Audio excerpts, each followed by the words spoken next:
बेटा, अपना ख्याल रखना। पैसे की ज़रूरत पड़े तो बता देना। पिता ने बस इतना ही कहा। बेटा थोड़ा निराश हुआ और बस में जाकर खिड़की के पास बैठ गया। लेकिन जैसे ही उसकी नज़र पिता पर पड़ी, उसका दिल धक से रह गया। वो पिता जो हमेशा मजबूत और सख्त दिखते थे, बस के मोड़ लेते ही अपनी फटी हुई जेब से एक पुराना रुमाल निकालकर चुपचाप अपनी आंखें पोंछ रहे थे। ये कहानी शुरू होती है एक छोटे से मध्यम वर्गीय परिवार से, जहां भावनाओं से ज़्यादा जिम्मेदारियों का शोर था। आर्यन हमेशा अपने पिता कैलाश जी से चिढ़ा रहता था। उसे लगता था कि उसके पिता पत्थर के बने हैं। माँ तो छोटी सी उपलब्धि पर भी निहाल हो जाती थी, लेकिन पिता के चेहरे पर कभी सिकन तक न आती थी। आर्यन को लगता था कि शायद वह अपने पिता की उम्मीदों पर कभी खरा नहीं उतर पाया, इसलिए वे उससे दूरी बनाए रखते हैं। वो अक्सर सोचता कि क्या एक बार शाबाशी देना इतना मुश्किल है। आज जब वो अपना घर छोड़ रहा था तो उसे उम्मीद थी कि शायद पिता का दिल पिघलेगा, पर वही पुरानी खामोशी मिली। लेकिन उस फटे रुमाल ने आर्यन के भीतर कुछ तोड़ दिया था।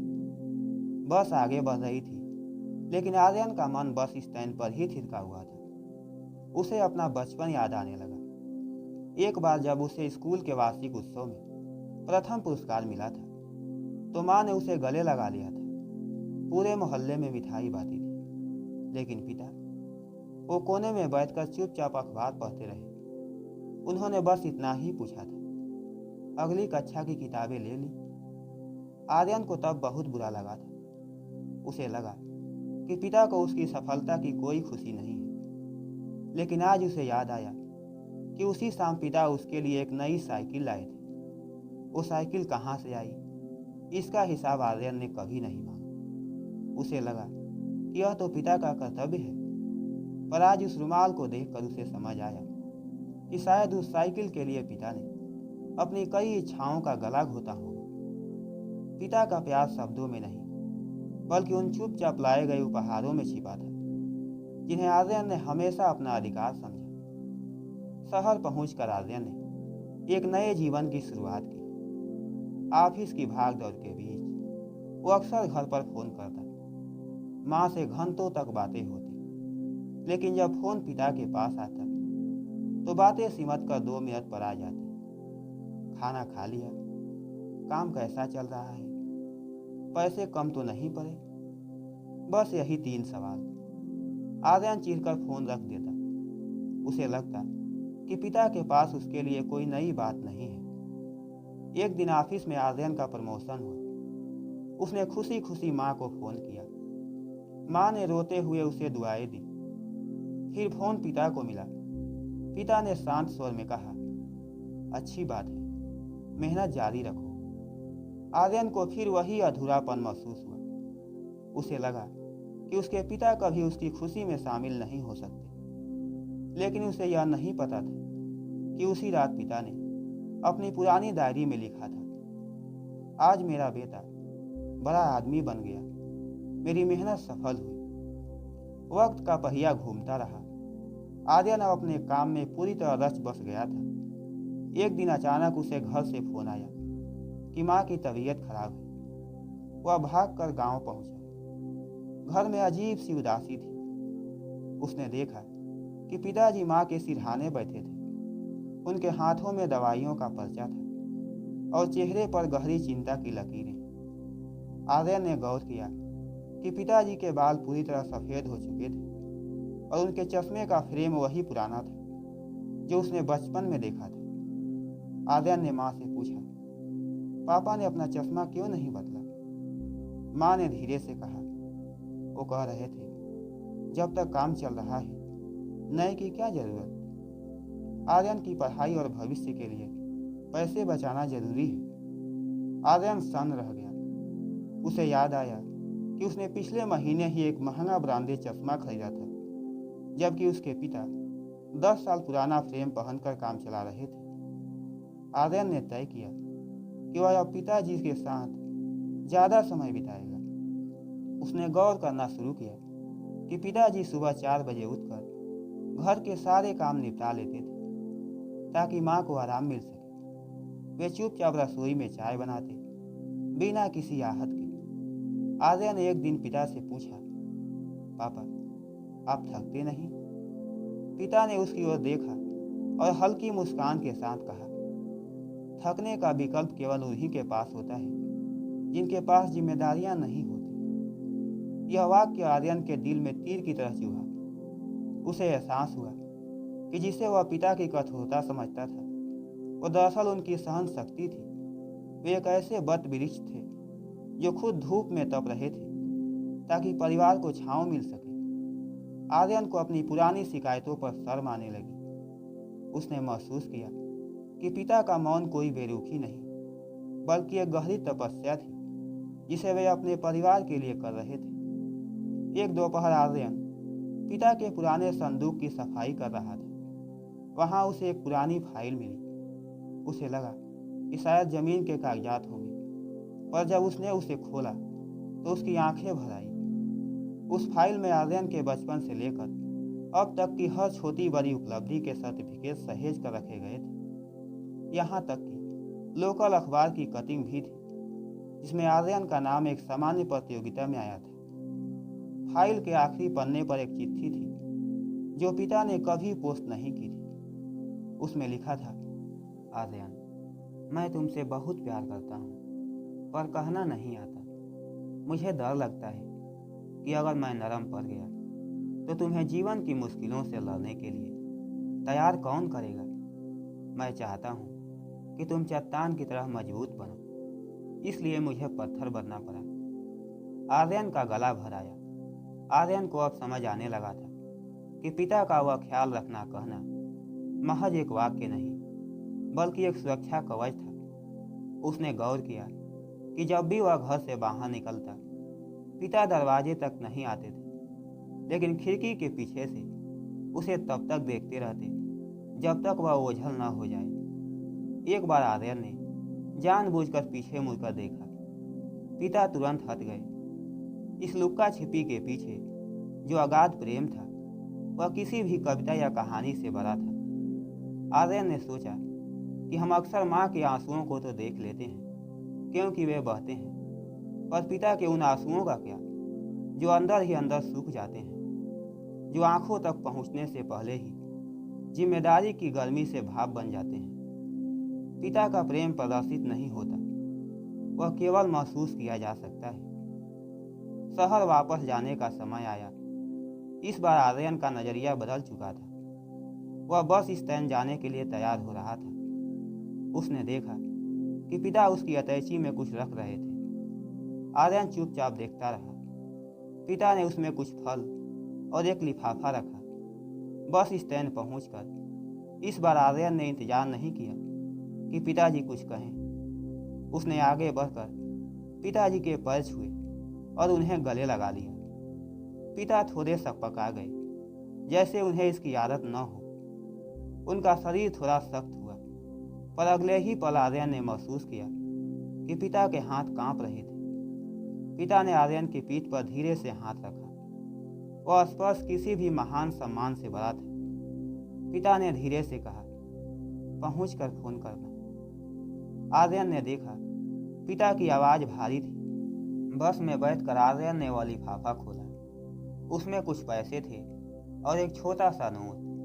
नोट पर लिखा था, ये पैसे मैंने कई महीनों की कमाई से बचा कर रखे थे। शायद तुम्हें नया लैपटॉप लेना था, ले लेना। आर्यन को याद आया कि उसने 2 साल पहले माँ से लैपटॉप का जिक्र किया था। पिता ने वह बात याद रखी और 2 साल तक थोड़े थोड़े पैसे जोड़ते रहे। आर्यन की आंखों से आंसू बहने लगे। वह लैपटॉप तो उसने खुद ही खरीद लिया था, पर उन पैसों की कीमत करोड़ों से ज़्यादा थी। वे पैसे नहीं, पिता के पसीने की बूंदें थी। उसने खिड़की से बाहर देखा। पिताजी अभी भी वहीं खड़े थे। उनका सफ़ेद कुर्ता चमक रहा था। वे एक अधिक मीनार की तरह खड़े थे, अपने बेटे को उड़ता देखने के लिए। समय बीतता गया। आर्यन अब एक प्रतिष्ठित पद पर था और उसकी शादी हो गई थी। अब उसका खुद का एक बेटा था। जब उसने पहली बार अपने बेटे को गोद में लिया तो उसे एक अजीब सा डर महसूस हुआ, एक जिम्मेदारी का एहसास। उसे लगा कि अब उसे भी पत्थर बनना पड़ेगा। उसे समझ आया कि एक पिता को क्यों सख्त दिखना पड़ता है। अगर पिता ही बिखर जाएगा तो बच्चा किसके सहारे खड़ा होगा। उस रात उसने अपने पिता को फोन किया। पापा, आज मुझे समझ आया कि आप चुप क्यों रहते थे। पिता दूसरी तरफ से खामोश रहे। आर्यन ने कहा, सॉरी पापा, मैंने आपको समझने में बहुत देर कर दी। पिता ने बस इतना ही कहा, देर कभी नहीं होती बेटा, तुम एक अच्छे पिता बनोगे, मुझे पता है। आर्यन की आंखों में खुशी के आंसू थे। आर्यन का बेटा कबीर अब बड़ा हो रहा था। आर्यन ने गौर किया कि वह अभी वही कर रहा था जो उसके पिता करते थे। वह कबीर की हर छोटी जरूरत का ध्यान रखता, लेकिन जुबान से कभी प्यार नहीं जता पाता था। एक दिन कबीर ने अपनी माँ से कहा, पापा मुझे प्यार नहीं करते, वे बस काम की बातें करते हैं। यह सुनकर आर्यन थितक गया। उसे अपना बचपन याद आ गया। उसने तुरंत अपने पिता को फोन किया और उनसे पूछा, पापा, हम पिता अपनी भावनाओं को व्यक्त क्यों नहीं कर पाते। पिता ने मुस्कुराते हुए कहा, क्योंकि बेटा, एक पिता डरता है कि कहीं उसकी नरमी से बच्चे बिगड़ न जाएं, इसलिए वो सख्त रहता है। लेकिन बेटा, मैं कुछ ज़्यादा ही सख्त हो गया था। मुझे इतना सख्त नहीं होना चाहिए था। इस बात का मुझे दुख है, लेकिन तुम इस बात का ध्यान रखना। अब आर्यन ने तय किया कि वह इस परंपरा को थोड़ा बदलेगा। वह अपने माता पिता को अपने साथ शहर ले आया। पहले तो पिता ने मना किया, पर आर्यन की जिद के आगे उन्हें झुकना पड़ा। शहर के बड़े मकान में पिता को थोड़ा अजीब लगता, पर वे आर्यन और कबीर को साथ देखकर खुश थे। आर्यन ने देखा कि पिता अब भी वही पुराने तौर तरीके वाले थे। वे सुबह उठकर घर के बाहर बरामदा साफ करते, पौधों को पानी देते। एक दिन आर्यन ने देखा पिताजी कबीर को अपनी पुरानी कहानियां सुना रहे थे। वही पिता जो आर्यन के सामने चुप रहते थे, पोते के साथ खिलखिलाकर हंस रहे थे। आर्यन को समझ आया कि पिता के अंदर का वह बच्चा आज बाहर आया है, क्योंकि अब उनकी जिम्मेदारियों का बोझ आर्यन ने उठा लिया है। एक शाम घर पर एक छोटा सा उत्सव था। आर्यन ने अपने पिता के लिए एक नया चश्मा और एक नया कुर्ता मंगाया था। उसने पिता से कहा, पापा, आज आप ये पहनिए। पिता ने संकोच किया, अरे, पुराने से काम चल रहा है। आर्यन ने उनका हाथ पकड़कर कहा, अब नहीं पापा, अब मेरा समय है आपका ख्याल रखने का। पिता ने कुर्ता पहना और जब उन्होंने नए चश्मे से आर्यन को देखा तो उनकी आंखों में चमक थी।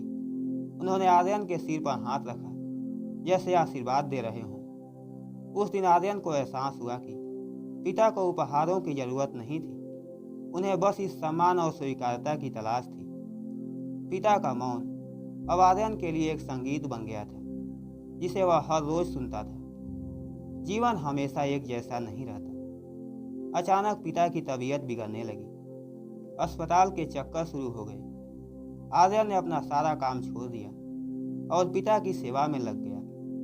वह रात रात भर जागकर पिता के सिरहाने बैठता।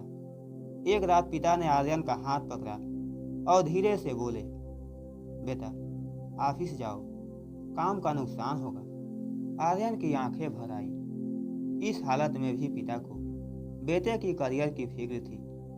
उसने कहा, पापा, सालों तक आपने मेरे लिए काम किया, क्या मैं कुछ दिन आपके लिए नहीं दे सकता। पिता की आंखों के कोने गीले हो गए। उन्होंने पहली बार आर्यन का हाथ जोर से खींचा।